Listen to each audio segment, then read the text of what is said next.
और सुखी होंगे। हमारी तो नसीब में ग्रहण लग गया है, ग्रहण। क्योंकि वीडियो बनाते हैं, वीडियो पे व्यूज आता नहीं है, लाइक आते नहीं है, क्या करें। तो शूट करने का बहुत ही मतलब वो होती है, कॉमेडी करके अपने पब्लिक को हम हंसाएं और हमारी पब्लिक हंसती रहे और हम भी हंसते रहे। लेकिन ऐसा कोई उम्मीद सोचता ही नहीं, तो क्या करें।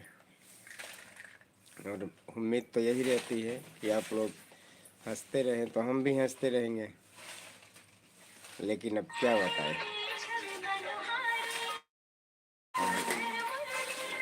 ऐसे ही।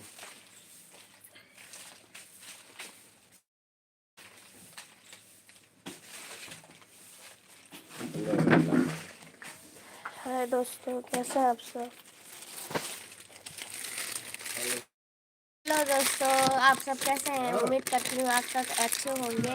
ज़्यादा से ज़्यादा करके हमारी वीडियो देखें और शेयर करें, लाइक करें, फॉलो करें। कोई आ गया है गेटे, लाइक कर दीजिए दोस्तों, मैं वीडियो हेलो दोस्तों, इन्हें कोई एक ना बोला हो तो हूँ चाबी बताऊँ। उम्मीद करती हूँ अच्छे ही होंगे। हाँ, एक आधो ना बोला हो ना, मुड़ी ऊपर से बात कराओगे लगे। अरे તમે વાત તો કરાવશો, તારે તા ચાબી આપે ને, ईसा आवा તમે એમને થોડી ચાબી આપે। मैं तबीयत तो बात है दोस्तों, कैसे आप सब। आई होप कि आप सब बढ़िया होंगे।